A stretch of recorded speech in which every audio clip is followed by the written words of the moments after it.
It's just like, girl, what's the problem? Go to therapy. That's what it was giving for me. Go to therapy. You need to work some things out. I don't know what your problem is, but you can't be mad and killing people just because you don't have something fixed with yourself. It was weird.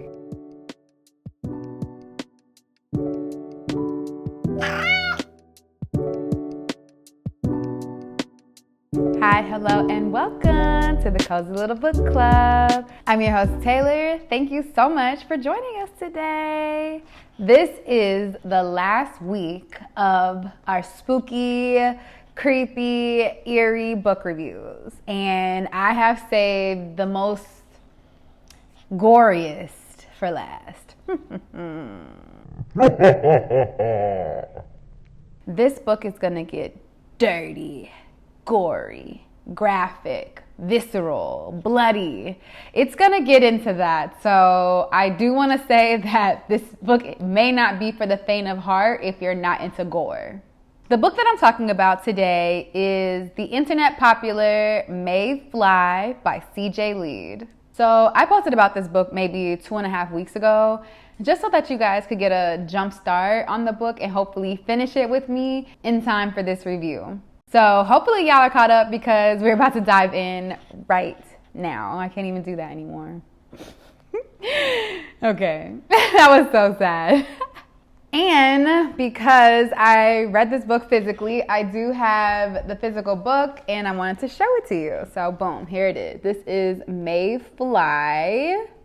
Yeah, and it looks weird, right? It's just, there's like a big eyeball, she's licking it, there's lots of teeth.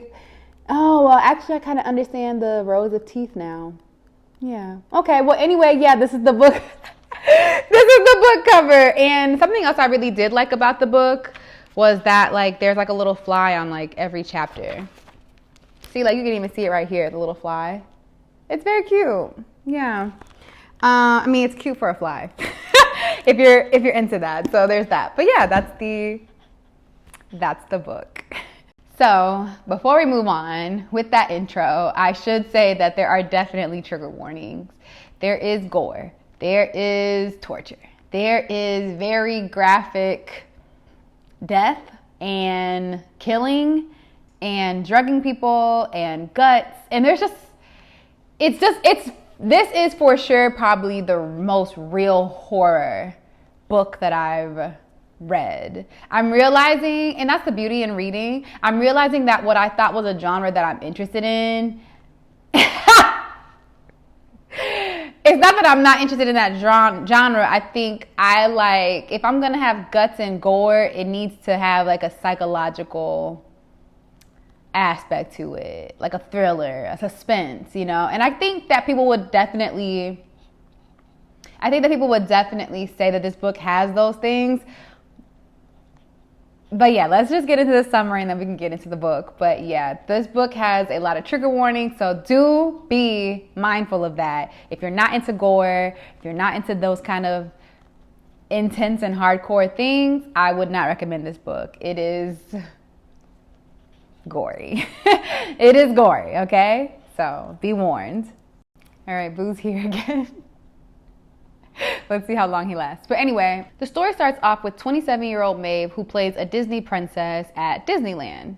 Now, before I go on, this book doesn't explicitly say that it's at Disneyland, but it's pretty implied. Maeve works as Elsa from the movie Frozen, and her best friend Kate, who also works at Disneyland, works as Elsa's younger sister, Anne. So on the surface, Maeve loves her job as a princess, and it really shows that there is truly a duality between her.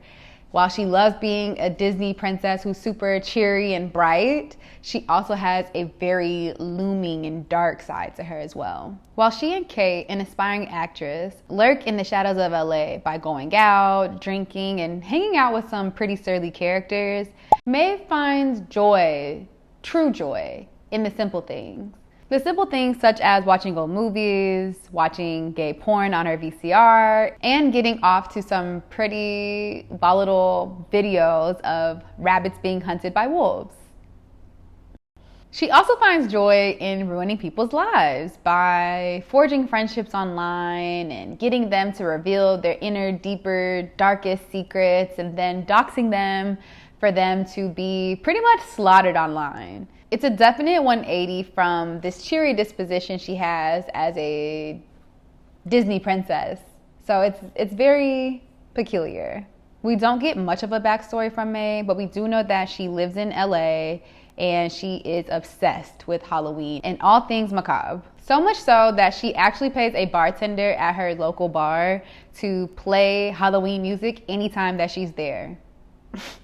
She really is about this darkness of the night. She's really about it. I don't personally know anyone who's that into Halloween, but she is very clearly into it. We also know that Maeve lives with her grandmother, who was once a Hollywood bombshell. Her name is Tallulah Fly. Maeve and Tallulah live in a huge Hollywood Hills home with Lester the cat. Maeve grew up not knowing her grandmother, and when she one day just kind of stumbled into town and was trying to convince her to let her stay with her, their bond exponentially grew from nothing to something really that only they could understand about each other. And from there, that was the closest person to Maeve. They just had some kind of understanding and mentality even that only they understood and very few other people would just get. So they had like a very intense but particular, I would even say peculiar bond, but it worked for them. She refers to her grandmother and herself as wolves, and everyone else is, well, a monkey. Over the years that they've lived together, her grandmother kind of encourages Maeve to entertain the monkey, but keep the wolf under wraps. It's not meant to be out for everyone. Unfortunately, Tallulah's health begins to decline and at a rapid rate, and Maeve feels as if she is losing the people closest to her. This sends her into a spiral. As she deals with the sickness of her grandmother and Kate's impending fame, Maeve's darkness, the darkness really deep inside of her, begins to grow. I'd even say that it intensifies, because it was never not there. It was always there. She resents the people who are around her, who fall into societal norms and who hide the darkness that she's grown so accustomed to. She kind of has a superiority complex, kind of like everyone's dumb and she's not. So she pretty much hates everybody. And you can see that when she makes observations and critiques of people who come to the park daily. She has no other friends other than Kate, and even that friendship she feels as if it's slipping away. And that's when Kate's brother turns up, Gideon.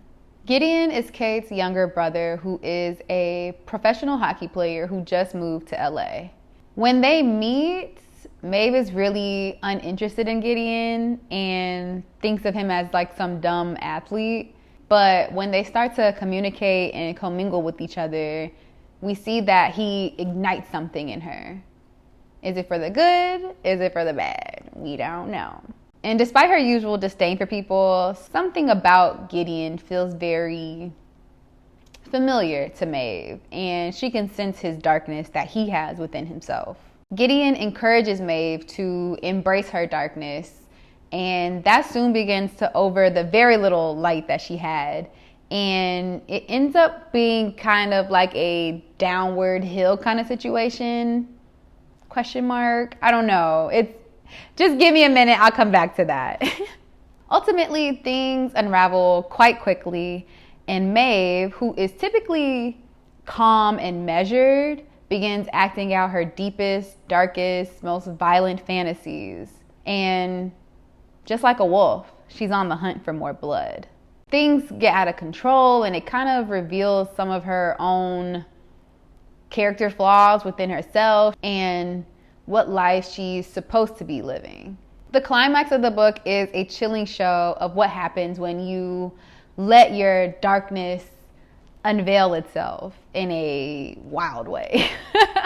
Maeve is then left with the question on whether or not she should stay on this super destructive path or try to reconcile some kind of identity that she ultimately never really came to terms with. So yeah, I'll just leave it at that. for those of you who didn't read the book, but if you did read the book, you kind of understand where I'm getting at. The themes of this book are definitely rooted in femininity and power, duality and identity, isolation, alienation, and grief and transformation. Lots of Asians. So yeah, let's get into this book, shall we? So when I first started reading this book, I was getting through this book very quickly. I was giggling, I was learning things, and then when we hit about page 80 to 100, things just changed. And for me, it was a pacing issue. At that point, things really turned the hell up. And I'm not someone who's anti-turning up, okay? Because I've mentioned that before. I'm not really super into like slow burns, but it turns up and then it wasn't just like a little bump. It was just like a drastic low. I think about it like cooking food, right? So you bring it to a boil, things are heating up, you're boiling, and then you stop, you cut the burner off, and then it's just hot water, it ain't even boiling no more. Instead, it's like barely sizzling. And I didn't like that. I didn't like that. Let's cook the food. Let's cook the food. Stop playing. From a pacing perspective, it was just like, okay, slow build, slow, but like kind of measured build. It's okay. And then it's like, whoa, something crazy happened. And then bam, we're back to being like regular. It was weird. Then it was like, okay, we're going back up again. It was just a lot of that. And I did not like that as a reader. Now, this book has been said to be a feminist book. And I could definitely see that. But to me, the things that were very like feminism about it didn't feel very empowering. Not to me, at least. It was more like, I see why people think that feminists hate men.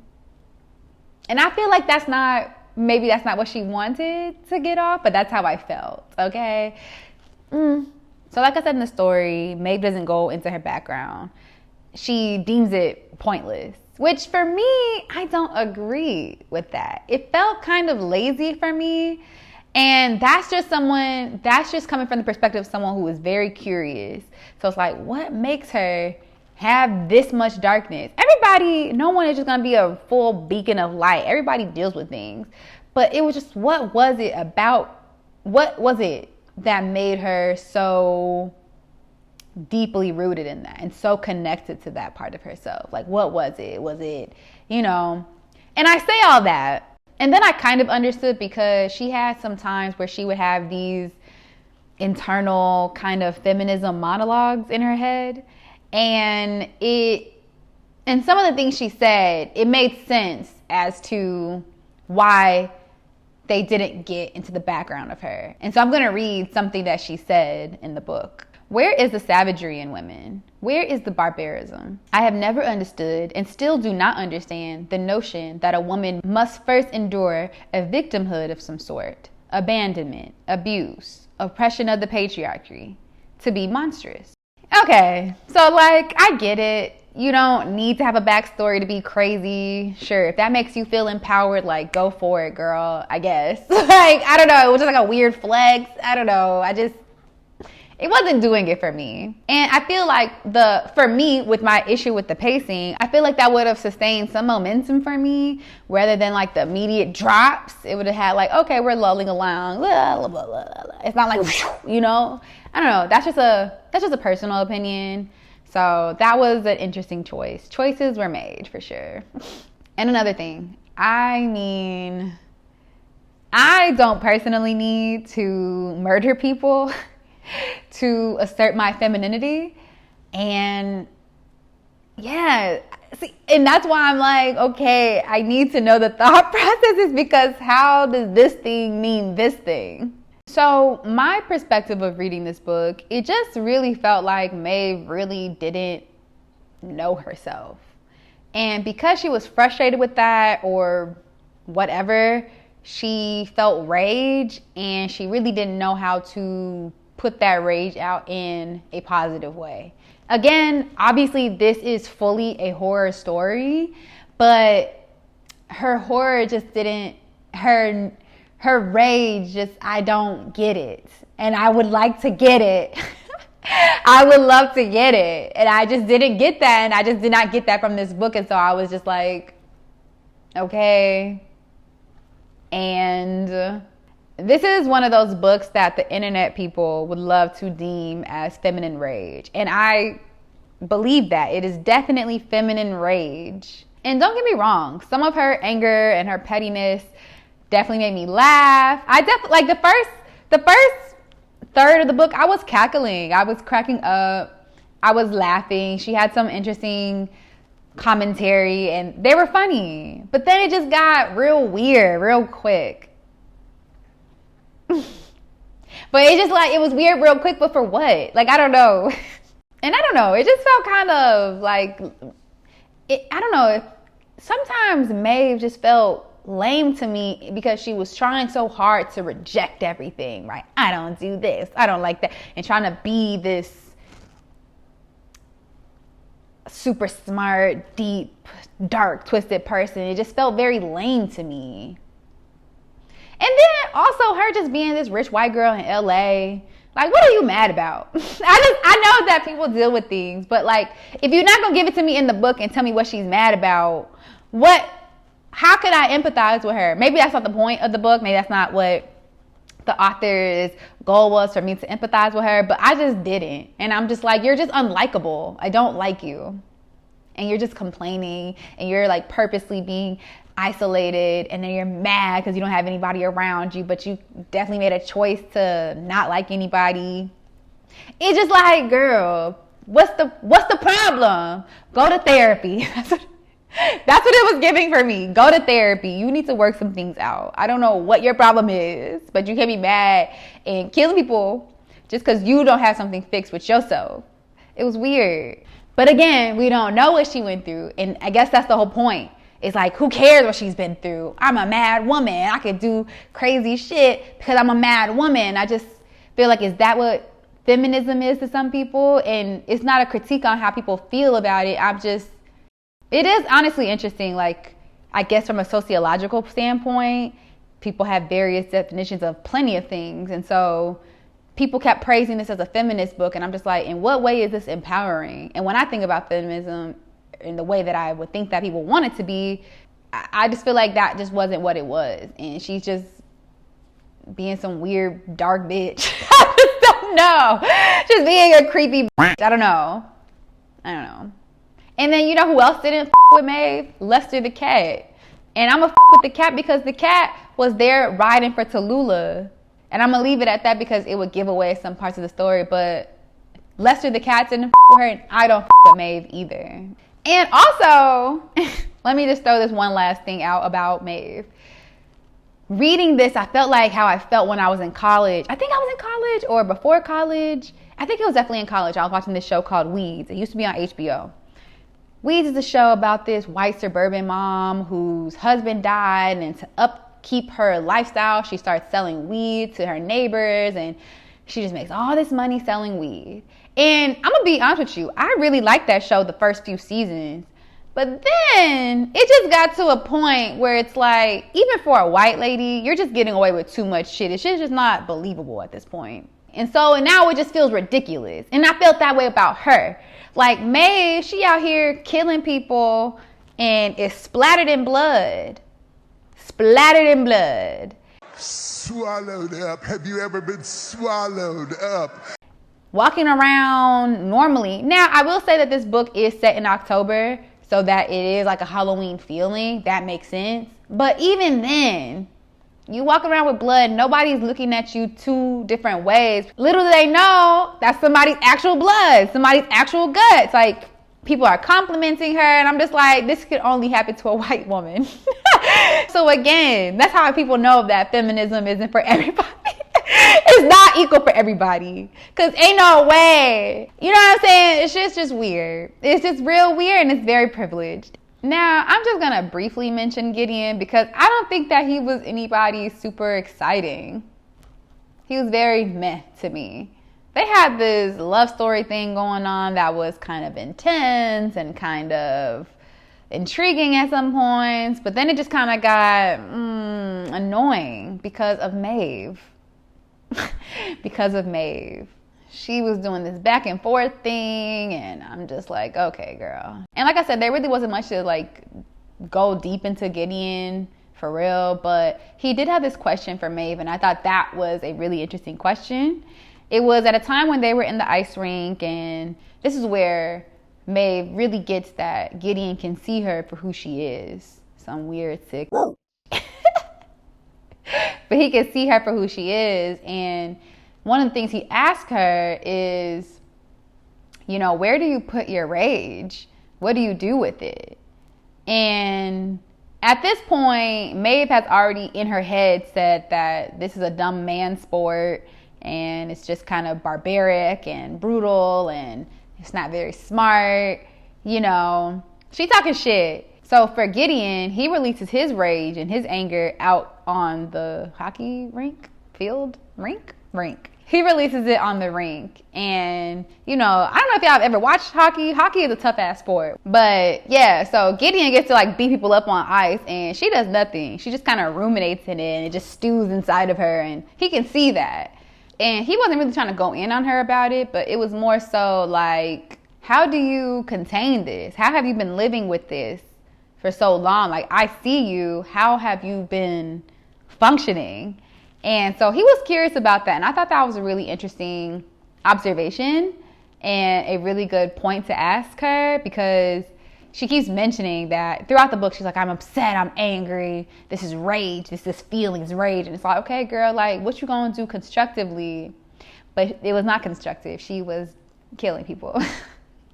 Oh yeah, and Maeve was really good with imagery and analogies, but one that I really particularly enjoyed was one about sharks. And she was kind of thinking and pondering on this while she was at the ice rink with Kate, watching Gideon and his team do like practice plays or whatever. And she made an analogy that they are like sharks, which is why I was like, oh, okay, I kind of understand the rows of the teeth, because that's how sharks' mouths look. They have rows and rows of teeth. So yeah, she says, I read once that sharks are thought to be an example of evolutionary perfection.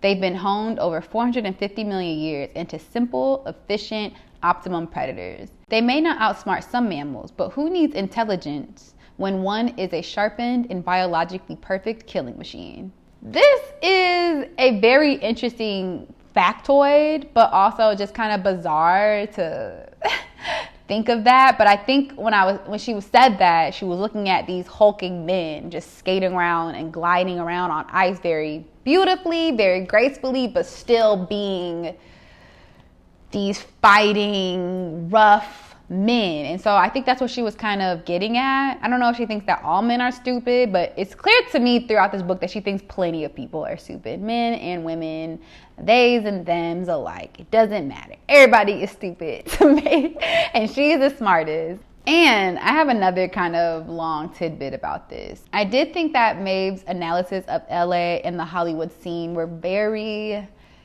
interesting. And I've always had my own personal theories on LA, but specifically Hollywood. This is not in any way to shit on people from LA. I know plenty of people who are great people from LA, but specifically Hollywood.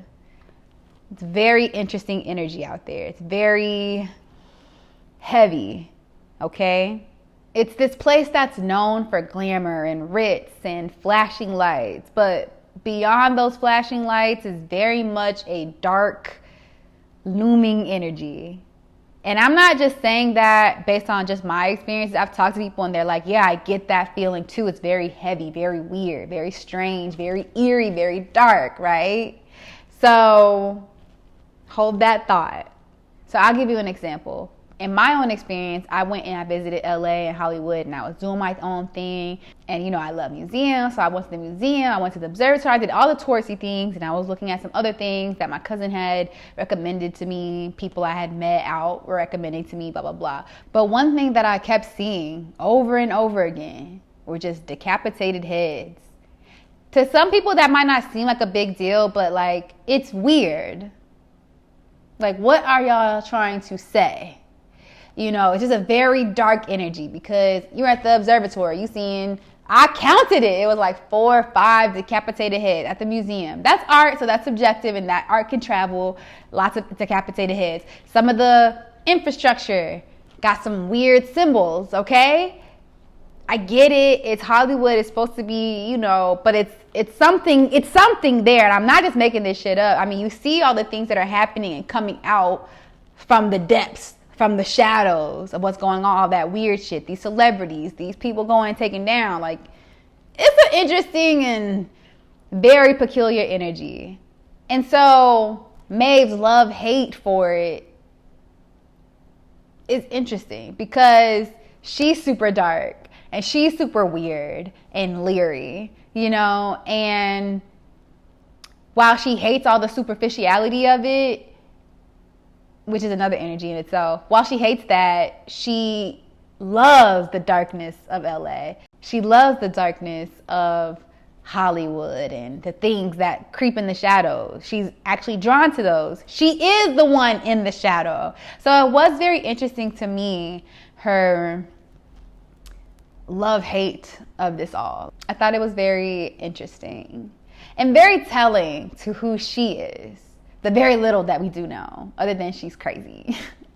So yeah, it's dark there, and Maeve is dark, so it makes sense that she loves it while also hating it. It just makes sense. One thing I will say that I really did like was the stylization of the book. Sometimes I felt like it was the way that they stylized it looked like poetry. Let me see if I can find a page. It's somewhere in the back. Okay, here it is. So you can kind of see it, how they did that. And then this one page is an entire chapter. And I thought that was, I don't know, I kind of liked it. It was kind of dramatic and it really emphasized the silence. So yeah, I like that. So truthfully, there were some good parts of the book, but the pacing really ruined it for me. And I really disliked the ending. I even wrote in my notes, so when I'm reading these books, I write notes of like, I write page number, like that was crazy, or I write notes of what I want, what I'm thinking. And when I finished the book yesterday, I wrote big eye roll because the ending was just, some parts of the ending felt very predictable, and I was just like, okay, it came screeching to a halt, and then the book closed, then we were done. I wasn't a fan. And like I said, there were some good parts of the book, and then there were some parts that definitely left me annoyed. And I really teetered with what to give this book,